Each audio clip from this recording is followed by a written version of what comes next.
Dumating na ng panggastos ngayong Pasko dito sa Tamang Hinala. Happy Sunday mga katropay! Ako si Karina Bautista, ang inyong special agent at oras na naman para mag-imbestiga at manalo ng pabuya. Kaya tulungan nyo kaming magsiyasa at maki-hashtag Tamang Hinala sa Paina para makita namin ang mga nahuhuli ninyo. At abangan nyo rin mamaya dahil may aaminin ako sa inyo mamaya. Kaya mag-abang-abang na mga katropay. Maamin po kasi ako, Chares. Kahapon, sinimulan natin ang paglutas kung sino ba ang nagsaksak na maling plug at inimbestigahan ng mga suspect na sina Iggy Boy Flores, Young JV, Regine Angeles at Nikki Morena. May kanya-kanya na kayong manghihinala kung sino ang salarin for sure at bawat kutob nyo ay maaaring makapagpanalo sa inyo ng 4,000 pesos. At kung tama naman ang hinala kung sino ang salarin, sa'yo ang pabuyang 20,000 pesos! Charis, 10,000 pesos lamang po mga katropay. Oo, kasi sa akin yung 10,000, Charis lang. Ngayong linggo, may 3 tanong akong ibibigay sa inyo na konektado sa ating kaso. At kapag tama ang hinala mo at nakapagbigay ka ng tamang sagot, mapapasama sa pipiliin ng randomizer at maaaring manalo ng papremyo. Isa ang mananalo ng 4,000 pesos sa round 1. Isa ang mananalo ng 4,000 pesos sa round 2. At kung tama ang hinala mo kung sino ang nagsaksak ng 110 volts na gamit sa 220 volts na plug, pwede kang manalo ng 10,000 pesos! Grabe! Kaya ngayon pa lang, go na sa fire.com.ph, mag-login o mag-register at kumpletuhin ang profile at makipindot panalo na. Again, fire.com.ph. Sabihan nyo na rin ang buong pamilya nyo para mas maraming chance manalo mga katropay. Paalala lang sa ibabaw na ng chatbox, makikita ang ating mga tanong. Kung hindi nyo kaagad makita, refresh lang po ng refresh mga katropay. Huwag kayong mag-alala, meron pang mga pang-practice na tanong na makikita sa umpisa, kaya pwedeng-pwede pa po kayong humabol. Kaya naman, ituloy na natin agad ang investigasyon. Alamin pa natin ang mga ebidensya kasama si Lead Investigator Luis Manzano. Panoorin natin to.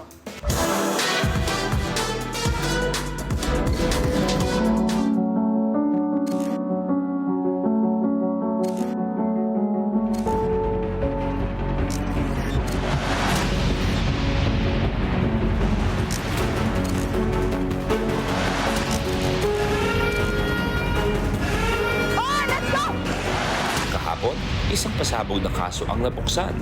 Ikaw na sino man ang sumira sa electric fan na to. Tandaan mo, hahanapin kita. How dare you? I will look for you. I'll make sure till the end of the road, I'll find you. Ang tanong, sino ang nagsaksak ng 110 volts sa 220 volts na saksakan? Nakilala rin ang 4 na suspect. At isa sa inyo sa evidence box na nakakita ng saksakan niya ng sunog, siya ang salarin. At Regine, tama ba na ang punot dulo ng lahat ng to ay si Nikki para sa'yo? Tama? Ganun talaga, no? Pag magaganda, gwapo, di Dapat pinagbibigtaman. magkakampi ang mga magaganda. Ba't di mo ako kinapihan? Grabe ka sa amin ni EJ Boy. Para simulan ng paghanap ng ebidensya, dumaan sila sa mga fact-finding mission.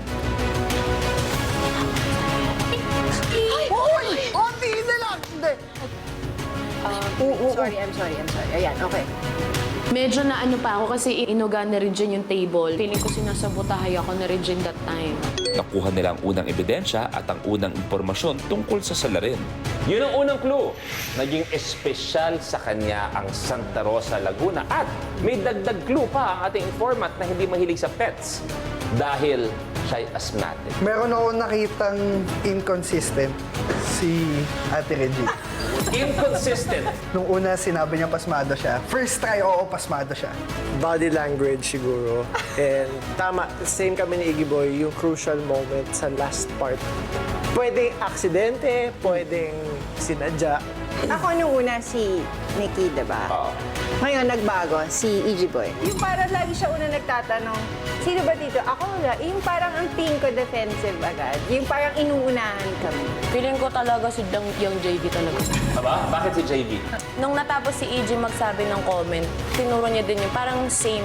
Parang, Sumakay siya? Sumakay, parang ganun. Sa ikalawang misyon, naging magkapara sina Young JV at Nikki kalaban ng para sina Regine at Iggy Boy para sa makakakuha ng susunod na ebidensya.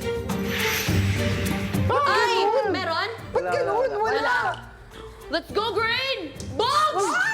Let's go, yan, JV! Sa huli, nanalo sila Young JV at Nikki. Kaya naman sila rin ang nakakaalam sa ikalawang impormasyon tungkol sa salarin. Marami pa siyang hidden talent. Kabilang na dyan ang pagtugtog ng violin. Ngayong gabi, mas titindi pa ang pagkalap ng mga ebidensya. So, bukas na yan? Tama ba? Para namang sinasabi mo hindi ako kaso dyan, Iggy Boy. Saan? Ito! Oo nga. Okay ka siya. Ayan ha. Wala ko dito. Ayan, Iggy, hanap nananabotahe. Kinakabahan na yung salarin. Kaya ako, Huwag ka kabahan, Iggy. Pero syempre, saksakan pa rin ng saya ang pag-iimbestiga. Pansin ko lang kasi sa kanya, lahat dinadaan niya sa biro eh. Nagpapatawa pa nga lang ako. Marami nang nagkakagusto pa sa akin. Paano pa kaya pag nagseryoso ako? Kaya ka nagsiseryoso na ako ngayon kasi may asawa na ako eh. Hindi na pwede maging pilyo. Kasali pa rin kayo sa pag-iimbestiga, mga katropay. Sama ng ating special agent na si Karina Bautista dahil ang may tamang hinala, may chance pa rin mabigyan ng pabuya. Dalawa uli ang mananalo ng tig 4,000 pesos.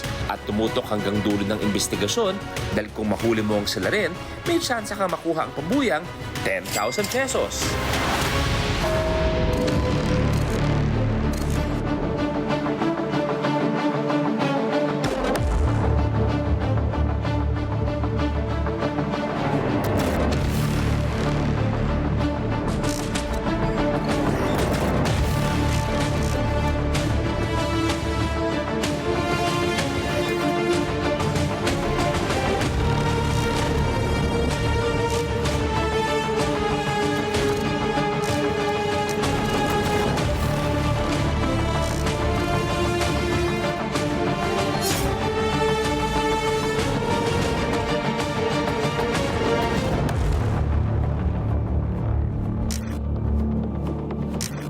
Dahil sina Nikki at JV ang nakakuha ng password, sila rin ang makakaalam ng ikalawang impormasyon tungkol sa salarin.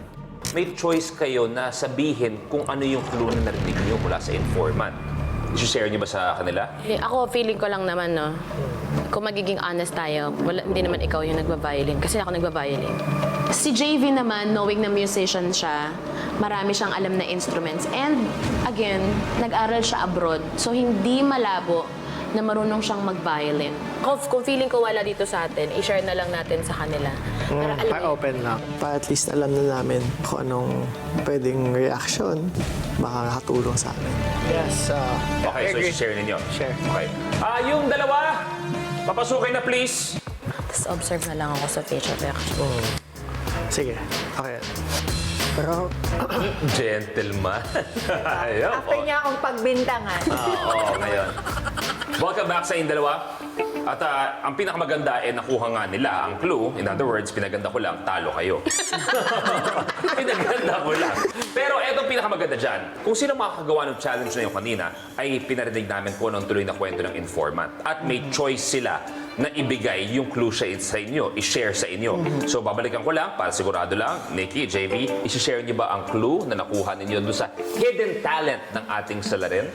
Yes. Okay. At ang clue na yon ay ang kanyang hidden talent, Violin. See, I ay, told ya. napakakahas naman yan. pagva-violin.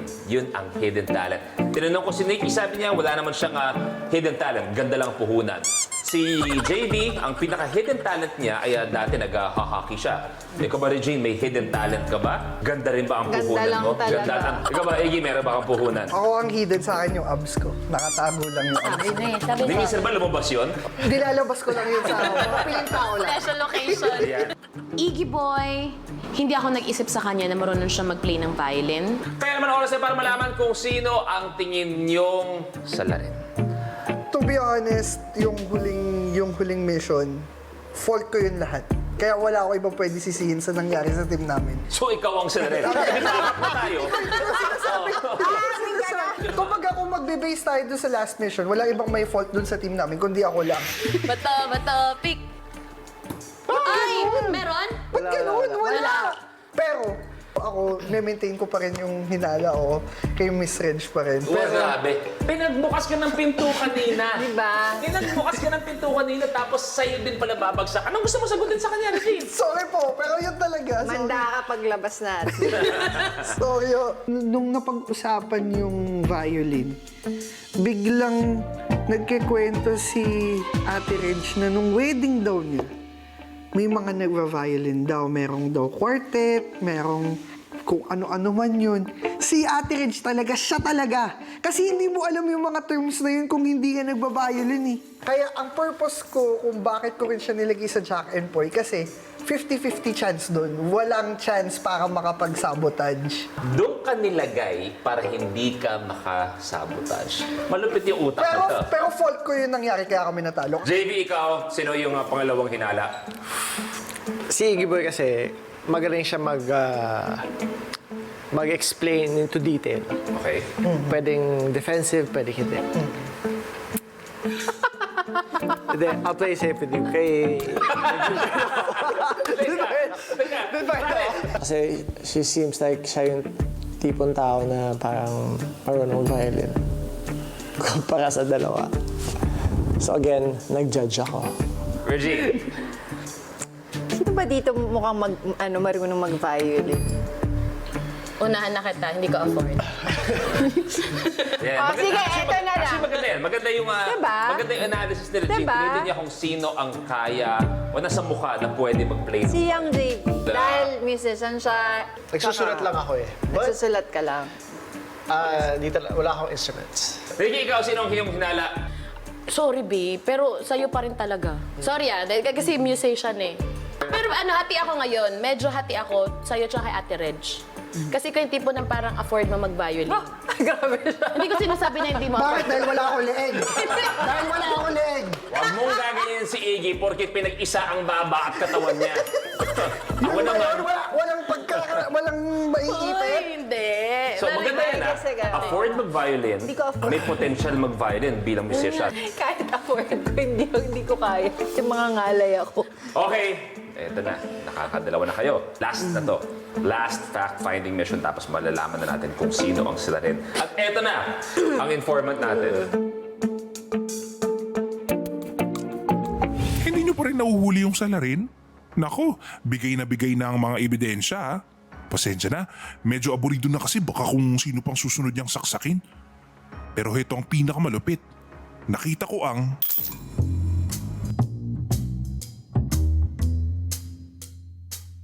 Yan na yung last. Kung ano yung nakita niya bilang pwede sabihin na save the best for last. Na pwedeng kung sakasakali man makuha niyo ang fact-finding mission na ito yung makakapagsabi sa inyo na, ay eto, confirmed kung sino man siya ang salarin. At eto ang mission na kailangan niyong gawin.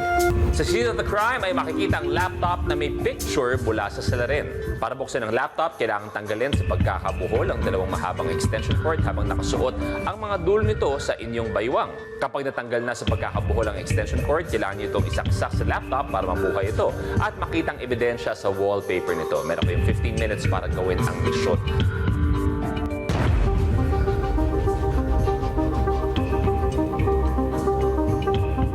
At sabi ko, ito na yung last mission. So, ibig sabihin, maging observant, sabi nga niyang JV. Kailangan bantayan niyo ang isa't isa kung sakasakali man. Dahil ito na yung last mission, oras na para manabotahe ng ating salarin.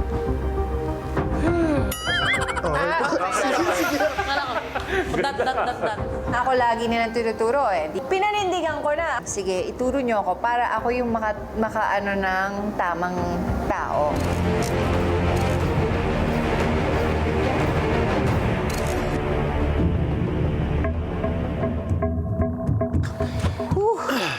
Ano ang evidence ang mo? Ano, violin. Ito yun. Okay, this is it. Sa mission 3, kailangan namin i-untangle yung extension wires. Okay. Pagdating sa mga buhol na ganun, napakaikli ng pasensya ko. Kahit yung mga cord ng earphones ko, hindi ko maayos. Pero mag-open forum muna tayo, guys. Open forum. So, Yung mga clues natin, ano yun? yung Santa Rosa, Asthma pet, tsaka violin. Hindi ako kasi, nung una, nung sinabi nga yung violin, nag-iisip din ako na posible ka. Pero basta. ako naisip ko talaga asthmatic, tsaka violin. Pwede sa'yo. Asthmatic, nakita nyo kanina. Nagpo-push up ako. Asthmatic may chance kay Ate Reg. Kasi Hindi, diba, pero syempre, bigyan pa rin natin siya ng benefit of the doubt. Kasi hanggat hindi natin nakikita yung isang evidence. Hidden talent na nagva-violin. Interesting. Pero ako pangarap ko yun. Pero dapat may Pangarap ko budget yun. ka talaga. Pati yung saxophone, kasi yung saxophone, kahit anong itsura mo, kapag nag-saxophone ka, sumisexy ka bigla eh. wait lang. Ano pangalan ng pet mo? Ay, wala ka pala, no? Meron, pero meron ako ngayon, Beagle. Beagle. Di ba masarap yun, yung pag nilalagyan ng Bagel. Bagel. May jowa ka? Ha, meron. 3 Buti years may natutuwa sa mga jokes. Wala, umay na. Oh my God! Umay na siya sa akin. Parang totoo na yung away nila today. Okay lang po. Kasi talaga sa kanya naka-pinpoint lahat. Ano ko eh. Parang may laman, no? May laman. Medyo okay. Masama po, may sama po ba kayo ng loob sa akin? Local lang kita. Natutuwa nga ako, naaaliw ako sa'yo eh. Kayo po, may pet po kayo, di ba, one dog? Ano pong name? Zoe. Ilan taon yung pet? Matanda na siya. Actually, pinag-aawayan namin yon kasi ako feeling ko, 11 years na siya, pero nakalagay daw doon sa birth certificate 10. Interesting. Para lang magiging controversial. Interesting. Hindi, pero dito naman, ano yung game plan natin? Isusuot natin to sa bewang natin. Tapos, kailangan ma-untangle siya. Ayan na. Nagugulat ako na yan, Nikki. Okay. So, dapat nakasuot. Ito, nakita ko to. Ito. Okay, good job. Parang ginulong. Hindi, nandito eh. Bawal ba gamitin yung hands natin pang ganun? Pwede. Pwede naman, no? Kasi dapat sumuot ako dito. Tama ba? Yes, ito. Sa bukas na yan? Tama ba? Para namang sinasabi mo hindi ako kasya dyan, Iggy Boy. Saan? Ito. Oo nga. Okay ka siya. Ayan, ha? Akala ko dito. Ayan, Iggy, hanap nananabotahe. Na-call out lang, biglang nagpapasok. Sige. Do. Ay, sorry, baby. Apak. Hindi. Ay. Tama. Para siyang Dr. Quack-Quack with wires. Na-enjoy ko yon. Ayan, Pasok ako dito. Guys, pahawak. Medyo go. unstable ako eh. Yan. Miji boy, ikaw, yung galawan mo, sasabihin mo yung sa'yo yung maraming bulbol, pero feeling ko, lalo mong binubulbol para matagalan eh. Tapos si Ate Reg. Teka. Asan to? Doon ako sa kabila, Ate Reg. Yun! Na-figure out namin na pwede kang lumusot dun sa mga butas basta i-stretch mo lang or pasikipin mo yung buhol dun sa kabila tapos paluwagan mo dun sa isang kabila, dun lulusot yung kailangan lumusot. Yan. And another one. Again. Isa pa. Another one. Isa pa. Yan. Tapos isa pa. Sorry. Naglaro. Last. Yan. Yun.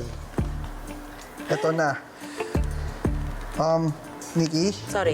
paano? So gaganon ako.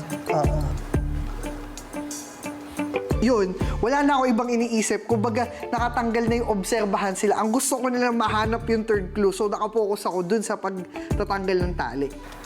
Tapos ako, dito.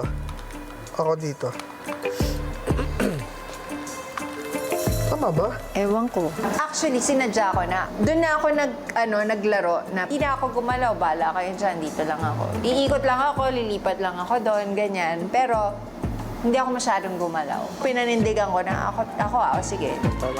Ay, malapit na tayo, guys. Good job.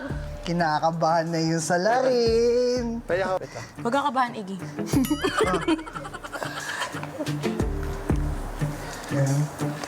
Yan. May na-observe ako doon.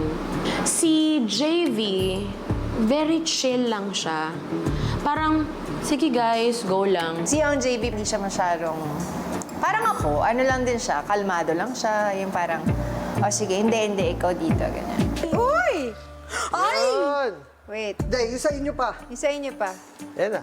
Grabe, Day, ang may isa hirap lang, may nito. isang lulusot. May Ang isang hirap lulusot. nito. So challenging. Yung bata na ganyan sa internet, nakita niyo yung lalaki. Okay. Okay. Wait. Okay. Yes! Yes! Tapos i-connect na natin, let's go. Nung natanggal namin yung buhol, ayun, nabot ko kay Ate Red, siya yung nagsaksa doon sa main na slot. Uy, dahan-dahan. O baka ano yan, ha? Wait lang, baby. Wait lang, Ito na! Oh my gosh! Tara. Sabay. Halo-halo. Halo. Ano ba yan? White sand eh. May leche plan. May leche plan eh. Well, Mais kunyelo. Mais kunyelo. Hindi, halo-halo. Parang lang kayo nasa ibabaw eh. Pero kasi kung halo-halo yan, ba't may straw? tama nga. Pero I'm sure ako nasa Boracay siya kasi white sand. O may iba pa pang sand. May Palawan din. May Palawan. Yung salarin, mahilig sa dagat talaga. Teka, kailangan natin tingnan yung daliri. Daliri ba yan ng lalaki o babae? Ang pinakahuli naming napansin, yung kamay. Kaso ang problema, yung kamay na nakita ko, parang kamay ko. Eh, hindi naman ako yun eh. Baka ako yung masisi nila. Babae. Baka atinegi yan. Sabi ko parang kamay lalaki talaga. So doon ako napaisip. Sino ka? Oh my gosh. Oh my gosh. Ikaw, pag nagpipicture ka ng pagkain, nagpipicture ka ba ng pagkain? Minsan. Bira ako. Pero parang kamay siya ng lalaki.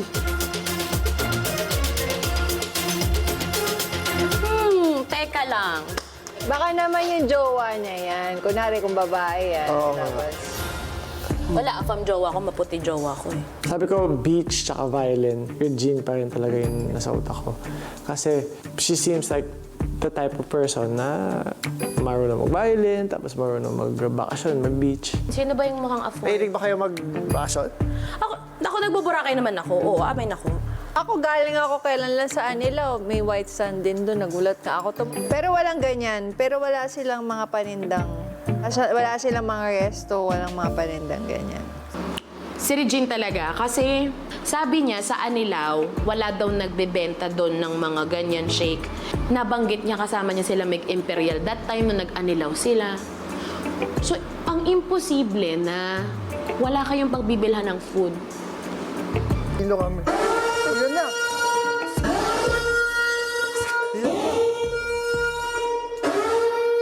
Para may perch!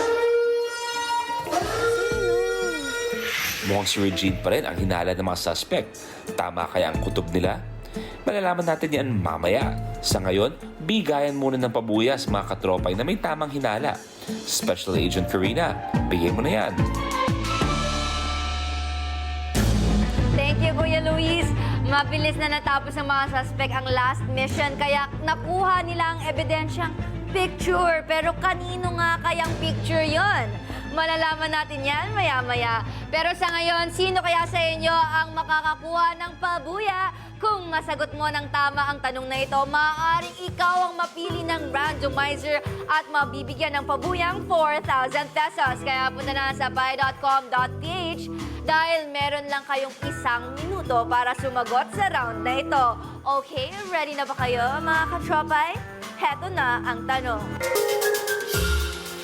Sa pangatlong fact-finding mission, saan nakita ng mga suspect ang picture na ebidensya?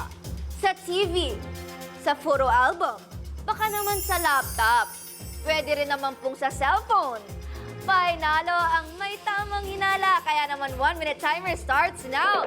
Pag hinala na mga katropay, ayan nga po, tignan natin. TV, photo album, medyo malapit-lapit lahat ng sagot. Muli, isang lucky katropay na makakapili ng tamang sagot at ay pwedeng magkaroon ng chance na mapili rin ng randomizer at manalo ng 4,000 pesos.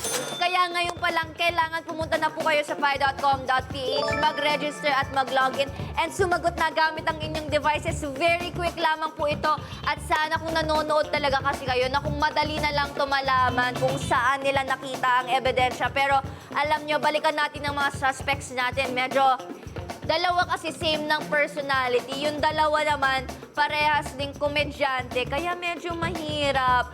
Alam nyo, ang hula ko rin actually si Ate Regine. Pero malalaman natin yan mamaya. Last 9 seconds na lamang po mga katropa. Sana ay nakaboto na kayo. 1 minute lamang kasi ito. 4,000 pesos. Ayan! Time's up! Maraming salamat sa lahat ng nakipindot pero oras na para i-reveal kung tama ba ang mga hinala ninyo. Ang tamang sagot ay... laptop! Oo, nakita nila ang picture kung saan kitang-kita na may hawak na inumin ang salarin sa may beach. Sino kaya ang nagpunta sa beach sa ating mga suspects? Alamin natin yan maya-maya. Nako, kung first time mong sumali dito sa Tamang Hinala at hindi ka nakasagot ng tama sa unang tanong, huwag kang mag-alala dahil may 2 chance pa para makakuha ng pabuya. Tumutok lang at makiimbestiga dahil susunod isang katropay ulit ang mabibigyan ng 4,000 pesos. Magbabalik pa ang Tamang Hinala.